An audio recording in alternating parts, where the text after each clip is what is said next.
आज की वीडियो में हम बात करने वाले हैं तमिलनाडु सर्कल के एमटीएस पोस्टमैन के 2024 के क्वेश्चन पेपर के मैथ सॉल्यूशन की। तो चलिए वीडियो शुरू करते हैं। फर्स्ट क्वेश्चन है, the sum of the ages of 3 people A B and C is 90 years, what would be the total of their ages 4 years back.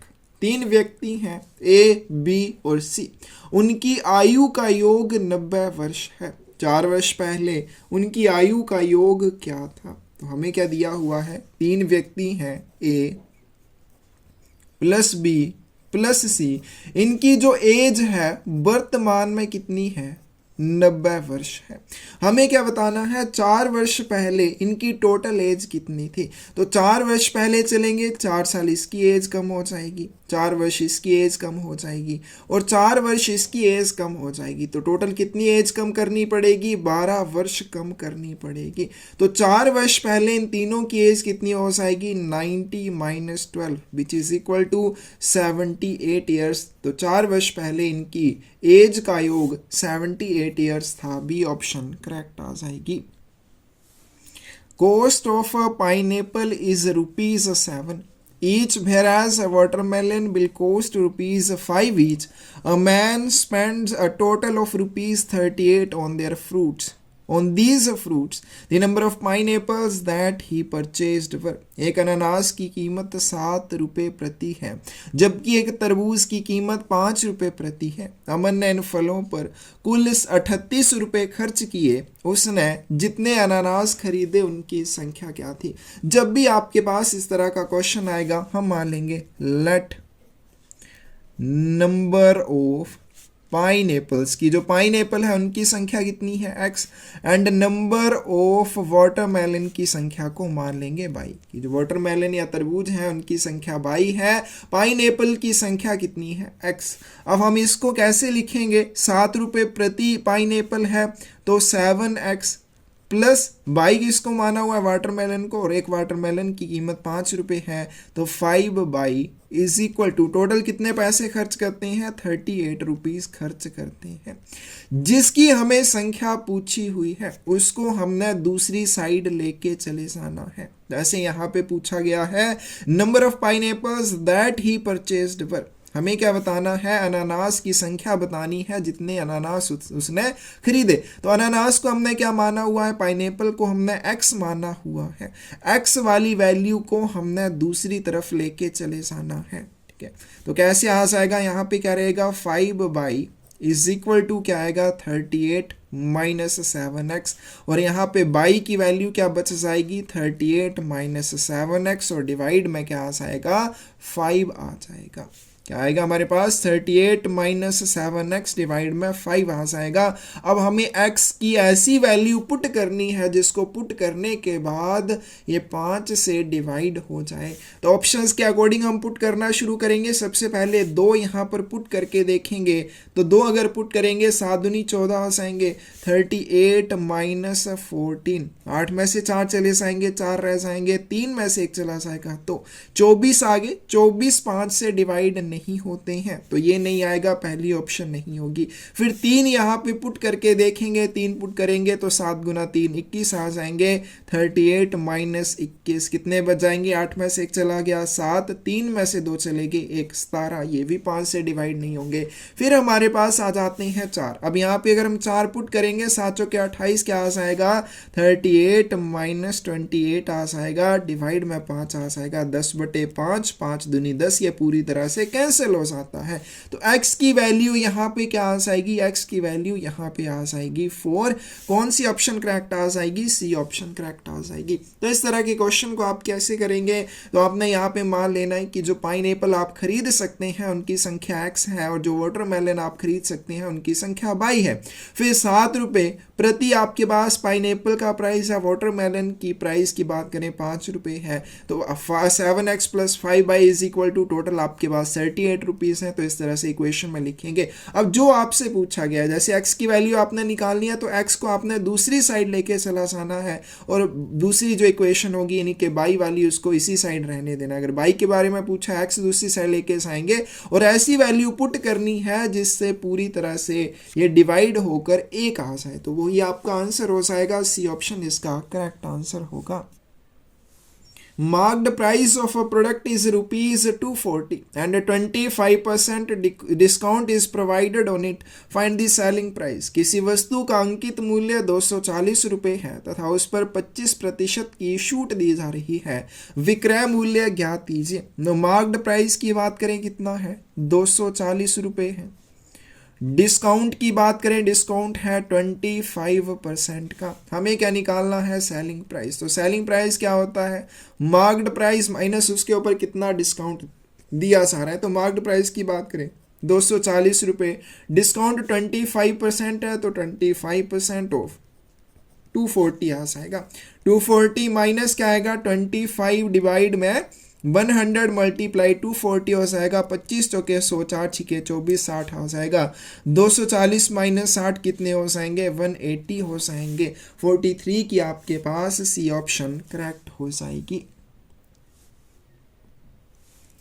An aeroplane covers a certain distance at a speed of 240 km in 5 hours. To cover the same distance in एक से ये 2/3 hours, it must travel at a speed of। एक हवाई जहाज 240 kilometre प्रति घंटे की गति से 5 घंटे में एक निश्चित दूरी तय करता है। यही दूरी 1 से 2/3 घंटे में तय करने के लिए उसे किस गति से यात्रा करनी होगी। हमारे पास क्या दे रखी है, स्पीड। स्पीड कितनी है, 240 किलोमीटर पर आवर। टाइम की बात करें, टाइम है 5 घंटे का।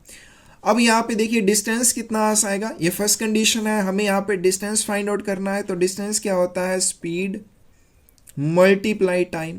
स्पीड कितनी है, 240 किलोमीटर प्रति घंटा। टाइम की बात करें 5 घंटे का। 500, 5 चौके 20, 2 रह जाएंगे, 5 दूनी 10 और 2 12। तो कितना डिस्टेंस आ जाएगा, 1200 किलोमीटर का। अब अगर हम बात करें सेकंड कंडीशन की, सेकंड कंडीशन में डिस्टेंस 1200 किलोमीटर ही रहेगा, लेकिन टाइम कितना है, टाइम है 1 सही 2/3 घंटे का। 3 एकम 3, 2 5/3 घंटे का टाइम है। हमें क्या निकालनी है, हमें स्पीड निकालनी है कि किस स्पीड से उसे चलना चाहिए कि वो इतने समय में 1200 किलोमीटर का डिस्टेंस कवर कर सके। तो स्पीड का फॉर्मूला क्या होता है, डिस्टेंस का, यहाँ स्पीड मल्टीप्लाई टाइम है। अब हमें स्पीड निकालनी है तो स्पीड का फॉर्मूला क्या आ जाएगा, डिस्टेंस डिवाइड में टाइम आ जाएगा। तो डिस्टेंस कितना है, 1200 किलोमीटर है। टाइम की बात करें तो 5/3 है, 3 ऊपर जाके मल्टीप्लाई हो जाएगा, फिर ये कैंसिल आउट हो जाएगा। 5 दूनी 10, 2 रह जाएंगे, 5 चौके 20, 240 गुना 3 कितना आ जाएगा, 300, 3 चौके 12, 1 रह जाएगा, 3 दूनी 6 को 7, यानी कि 720 किलोमीटर पर आवर की स्पीड से उसे चलना होगा अगर 5/3 घंटे में 1200 किलोमीटर का डिस्टेंस कवर करना है। 44 की कौन सी ऑप्शन करेक्ट आ जाएगी, डी ऑप्शन करेक्ट आ जाएगी। A can do a work in 15 days and B in 20 days. If they work on it together for 4 days, then the fraction of the work that is left is। A किसी काम को 15 दिन में और B 20 दिन में कर सकता है। यदि वे दोनों मिलकर 4 दिन काम करते हैं तो काम का शेष भाग क्या होगा। अब A जो वो किस गति से काम कर रहा है, 15 डेज में काम को ख़त्म करता है। B की बात करें वो 20 दिनों में इस काम को ख़त्म करता है। हमने क्या निकाल लेना है कि एलसीएम निकाल लेना है कि जो एलसीएम आएगा उसको टोटल वर्क मान लेना है। तो 15 और 20 का एलसीएम कितना आ जाएगा, 60। तो ये टोटल काम है वो कितना आ जाएगा, 60 यूनिट आ जाएगा। अब एक क्या करता है, 15 दिनों में 60 यूनिट काम करता है, तो एक दिन में कितने यूनिट काम करेगा, 60/15, यानी कि 4 यूनिट एक दिन में काम करेगा। बी 20 दिन में 60 यूनिट काम करता है तो एक दिन में कितना करेगा, 60/20, यानी कि 3 यूनिट पर डे के हिसाब से काम करेगा। तो ए और बी का एक दिन का काम कितना आ जाएगा, ए + 20 वन डे वर्क की बात करें कितना आ जाएगा, 4 + 3 = 7 यूनिट्स आ जाएगा। अब ये दोनों मिलकर 4 दिन काम करते हैं तो इनका 4 दिनों का काम क्या आ जाएगा, एक दिन में 7 यूनिट करते हैं तो 4 दिन में 28 यूनिट काम करेंगे।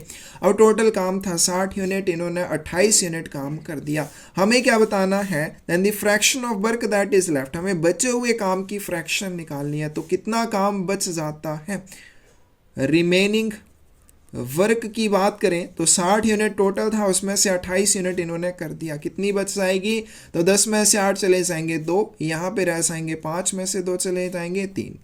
कितना काम बच गया, 32 यूनिट्स काम बच गया। हमें क्या निकालनी है, फ्रैक्शन ऑफ लेफ्ट वर्क की बात करें क्या आ जाएगा, 32 डिवाइड में क्या आ जाएगा, कितना टोटल काम था। तो यहाँ पे चलते हैं, 2 से चला जाएगा, 2 से यहाँ पे 30 रह जाएंगे, 2 से यहाँ पे 16 रह जाएंगे, फिर 2 से यहाँ पे 15 और 2 से यहाँ पे 8 रह जाएंगे, 8/15 इतना काम बचा हुआ है। इस तरह से आप इसको फ्रैक्शन में निकाल सकते हैं। कौन सी ऑप्शन करेक्ट आ जाएगी, डी ऑप्शन करेक्ट आ जाएगी। नेक्स्ट क्वेश्चन है, in the bottom of a water tank there are 2 drains and B. If only A is open, it takes 30 minutes to empty a full tank, and if only B is open, it takes 20 minutes. If for 10 minutes both drains are open, then B is closed. How much time it takes to empty the full tank? एक पानी की टंकी के तल में 2 नालियां A और B हैं। यदि केवल A खुली है तो पूरी टंकी खाली होने में 30 मिनट लगते हैं, और यदि केवल B खुली है तो इसमें 20 मिनट लगते हैं। यदि 10 मिनट के लिए दोनों नालियां खोल दी जाए तब B को बंद कर दिया जाए, फिर पूरी टंकी खाली होने में कितना समय लगेगा। अब बात करें ड्रेन्स हैं, एक A है दूसरी B है। A जो है टंकी को खाली करने के लिए 30 मिनट का समय लेती है, B जो है उसी टंकी को खाली करने के लिए 20 मिनट का समय लेती है। तो हम मान लेते हैं कि एलसीएम जो भी आएगा वो क्या है, टोटल वर्क है। तो 30 और 20 के एलसीएम की बात करें वो आ जाएगा 60 यूनिट्स। अब मान लीजिए टोटल जो पानी है उसमें 60 यूनिट है। अब ए टंकी ए जो ए ड्रेन है वो क्या करती है, 30 मिनट में 60 यूनिट या 60 लीटर पानी को खाली कर देती है। यानी कि वो 1 मिनट में कितने लीटर पानी को खाली करेगी, 60/30, यानी कि 2 यूनिट पर मिनट के अकॉर्डिंग ये काम कर रही है। बी ड्रेन 20 मिनट में 60 यूनिट पानी निकाल देती है, यानी कि 20 × 60 ये 3 यूनिट पर मिनट के हिसाब से काम कर रही है। इसी तरह से अगर दोनों को एक साथ खोलना जाए A + B, क्योंकि दोनों को पहले साथ में खोला जाता है, for 10 minutes both drains are open, तो A और B को जब साथ में खोला जाता है तो 1 मिनट का इनका जो काम आ जाएगा। 1 मिनट से वर्क क्या होगा, एक 2 यूनिट करता है, दूसरा 3 यूनिट करता है, तो 5 यूनिट काम ये करेंगे। आगे चलते हैं, जब दोनों को 10 मिनट के लिए, तो 1 मिनट में तो ये 5 यूनिट पानी को खाली कर रहे हैं, अब इनको 10 मिनट के लिए खोला जाता है तो 10 मिनट्स का वर्क क्या आ जाएगा, 10 × 5 यानी कि 50 यूनिट या 50 लीटर पानी को ये खाली कर देंगी। और टंकी में कितना पानी बच जाता है, अब टंकी में पानी बचता है सिर्फ 10 लीटर। पहले 60 लीटर था, 50 लीटर जब दोनों को एक साथ खोला गया तो खाली हो गया। रिमेनिंग वाटर कितना है उसमें, रिमेनिंग वाटर है 10 लीटर या 10 यूनिट आप मान लो। हमें क्या बताना है, अब B जो है उसको बंद कर दिया जाता है, ये जो B है इसको बंद कर दिया जाता है। हमें क्या बताना है, पूरी टंकी खाली होने में कितना समय लगेगा। और 10 मिनट का समय तो ऑलरेडी लग चुका है, 10 मिनट के समय के बाद B ड्रेन को बंद कर दिया जाता है। अब ये जो 10 लीटर पानी खाली करना है ये किसने करना है, A ने करना है। अब A क्या कर रही है, 1 मिनट में 2 यूनिट या 2 लीटर पानी खाली करती है, तो 10 लीटर पानी खाली करने में 10/2 मिनट का यानी कि 5 मिनट का टाइम इसे लगेगा। 10 मिनट पहले दोनों ड्रेन्स का यूज किया गया और उसके बाद 5 मिनट तक ड्रेन ए को चलाना पड़ेगा, तब जाके वो टंकी खाली होगी। तो टोटल टाइम की बात करें 10 + 5 यानी कि 15 मिनट का समय लगेगा। कौन सी ऑप्शन करेक्ट आ जाएगी, बी ऑप्शन करेक्ट आ जाएगी। क्वेश्चन है सॉल्व द एक्सप्रेशन। एक्सप्रेशन क्या है, 18 - 2 फिर स्मॉल ब्रैकेट में 5 + 1 फिर स्मॉल ब्रैकेट और वी ब्रैकेट क्लोज डिवाइड में 3 प्लस 7। तो सबसे पहले बोर्ड मास के रूल के अकॉर्डिंग हमने जो सबसे छोटी ब्रैकेट के अंदर है उसको सॉल्व करना है। क्या आ जाएगा 18 माइनस 2, 5 प्लस 1 क्या आ जाएंगे 6 हो जाएंगे। डिवाइड में क्या आ जाएगा 3 गुने 7 आ जाएंगे। आगे चलते हैं तो 6 गुना 2 12 हो जाएंगे, 18 माइनस 12। डिवाइड में 3 मल्टीप्लाई 7, 18 में से 12 चले जाएंगे 6, डिवाइड 3 गुने 7। 6 को 3 से डिवाइड करेंगे क्या आ जाएगा 2 गुने 7। कितना हो जाएगा आपके पास, सॉरी यहाँ पे ये प्लस है तो 3 प्लस क्या आ जाएगा 2 प्लस 7 कितना हो जाएगा 9 हो जाएगा। कौन सी ऑप्शन करेक्ट आ जाएगी आपके पास, ए ऑप्शन करेक्ट आ जाएगी। 3 students contested an election and received 1,000, 5,000 and 10,000 votes respectively. What is the percentage of the total votes the winning student get? 3 छात्रों ने चुनाव लड़ा और उन्हें क्रमशः 1,000, 5,000 और 10,000 वोट मिले। विजेता छात्र को कुल वोटों का कितना प्रतिशत मिला? तो 3 छात्र हैं, कितने कितने वोट मिले 1,000, 5,000 और 10,000। इसका मतलब जो टोटल वोट है वो कितने हो जाएंगे 1,000 प्लस 5,000 प्लस 10,000। तो टोटल कितने वोट हो जाएंगे 16,000 वोट हो जाएंगे। तो टोटल 16,000 वोट हो जाएंगे। हमें क्या बताना है विजेता छात्र को कुल वोटों का कितना प्रतिशत मिला। तो टोटल वोट कितने हैं 16,000। जो विनिंग कैंडिडेट है उसको कितने वोट मिले 10,000 और परसेंटेज निकालनी है तो मल्टीप्लाई 100% हो जाएगा। तो आगे चलते हैं, ये 3 0 से ये 3 0 कैंसिल हो जाएंगी। क्या बन जाएगा हमारे पास 10 गुने 100 डिवाइड में 16 आ जाएगा। तो आगे चलते हैं, 2 से यहाँ पे 8 रह जाएंगे, यहाँ पे 5 रह जाएंगे। फिर यहाँ पे 2 से बात करें 4 रह जाएंगे, यहाँ पे 50 रहेंगे। फिर यहाँ पे 2 और यहाँ पे 25 क्या आ जाएगा 25 पंजे 125 डिवाइड में क्या आ जाएगा 2 आ जाएगा। तो 125 को 2 से डिवाइड कर लेते हैं, 2 छके 12, 0 5 रह जाएंगे, 2 दूनी 4। फिर यहाँ पे 1 बच जाएगा। अब 2 बड़े हैं 1 छोटा है, यहाँ पे 0 यहाँ पे डेसिमल, 2 पंजे 10 यानी कि 62.5% उसे मिले। 48 की कौन सी ऑप्शन करेक्ट आ जाएगी, ए ऑप्शन करेक्ट आ जाएगी। Sachin pays rupees 9,000 as an amount on the sum of rupees 7,000 that he had borrowed for 2 years. Find the rate of interest. Sachin ने 2 वर्ष के लिए उधार ली गई 7,000 रुपए की राशि पर 9,000 रुपए का भुगतान किया, ब्याज की दर ज्ञात कीजिए। तो क्या दिया हुआ है Sachin pays 9,000 rupees as an amount. तो अमाउंट कितनी दे रखी है, अमाउंट हमें दी हुई है 9,000 रुपए। और बात करें प्रिंसिपल की तो प्रिंसिपल है 7,000 रुपए। तो टाइम जितना दिया हुआ है वो है 2 वर्ष का 2 ईयर्स का। हमें क्या बताना है रेट ऑफ इंटरेस्ट निकालना है। रेट ऑफ इंटरेस्ट नहीं, हमें क्या निकालनी है, हाँ रेट ऑफ इंटरेस्ट निकालना है, ब्याज दर निकालनी है। तो अमाउंट है 9,000 रुपये, प्रिंसिपल है 7,000 रुपये। सिंपल इंटरेस्ट का फॉर्मूला क्या होता है, अमाउंट माइनस प्रिंसिपल। अमाउंट कितनी है 9,000 रुपये, प्रिंसिपल कितना है 7,000 रुपये। तो जो सिंपल इंटरेस्ट मिल रहा है वो कितना मिल रहा है 2 वर्षों के लिए 2,000 रुपये। सारी वैल्यूज़ को सिंपल इंटरेस्ट के फॉर्मूला में पुट करेंगे, principal into rate of interest into time divide में 100 आ जाएगा। सिंपल इंटरेस्ट कितना है 2,000 रुपये, प्रिंसिपल की बात करें कितना है 7,000 रुपये। 2,000 इज इक्वल टू 7,000 गुने आर, गुने टाइम की बात करें तो 2 वर्ष का है, डिवाइड में 100 आ जाएगा। तो ये दोनों जीरो कैंसिल हो जाएंगी। यहाँ से हम आर की वैल्यू निकाल सकते हैं। आर की वैल्यू क्या आ जाएगी 2,000 डिवाइड में 70 मल्टीप्लाई 2। तो यहाँ पे 1 0 से ये 0 कैंसिल हो जाएगी, 2 से यहाँ पे 100 रह जाएंगे।